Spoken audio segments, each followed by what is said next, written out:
नमस्कार। महात्मा गांधी का आमरण अनशन भारतीय इतिहास की एक ऐसी घटना है जिसने शायद पूरे देश की दिशा ही बदल दी। लेकिन क्या हर कहानी का सिर्फ एक ही पहलू होता है? आज हम इस घटना को एक बिल्कुल अलग नजरिए से देखेंगे, हमारे सोर्स में दिए गए क्रिटिकल विश्लेषण के जरिए। तो चलिए इस काफी जटिल विषय की परतें खोलते हैं।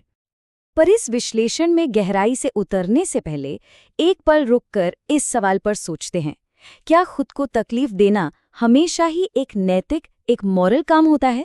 ये एक ऐसा सवाल है जो आज के हमारे पूरे विश्लेषण का केंद्र बिंदु रहेगा।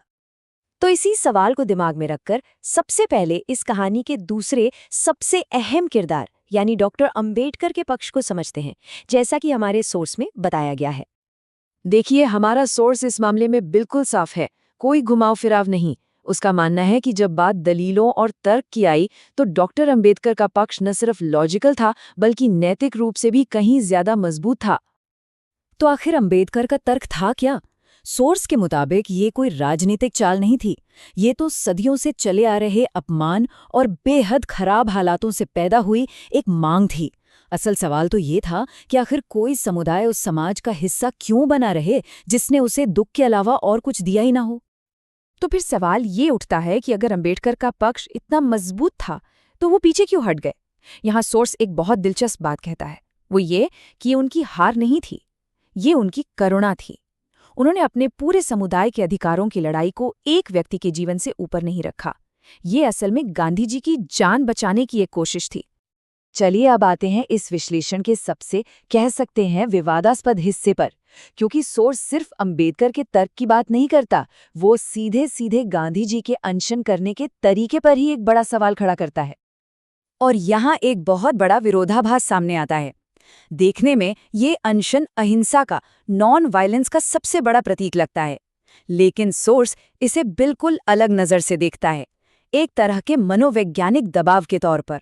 तो क्या ये सच में अहिंसा थी या अपनी बात मनवाने के लिए की गई एक तरह की भावनात्मक जोर जबरदस्ती?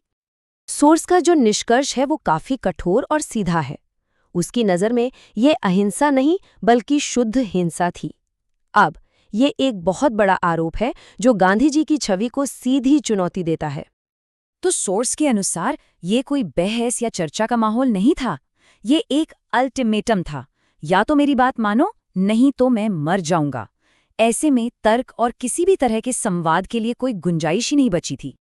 तो चलिए अब इस एक घटना से थोड़ा आगे बढ़ते हैं और ये समझने की कोशिश करते हैं कि सोर्स इस तरह खुद को तकलीफ देने के काम को एक रणनीति के तौर पर मनोवैज्ञानिक रूप से कैसे देखता है।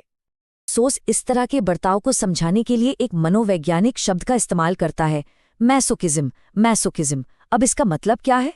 बिल्कुल आसान शब्दों में इसका मतलब है अपनी ही तकलीफ या अपने ही अपमान से किसी तरह का संतोष मिलना। और यहाँ सोर्स का विश्लेषण और भी कठोर हो जाता है। वो इस तरह के आवेग को सिर्फ एक रणनीति नहीं बल्कि रोगी चित्त का लक्षण मानता है, यानी साफ शब्दों में कहें तो एक बीमार मानसिकता का संकेत।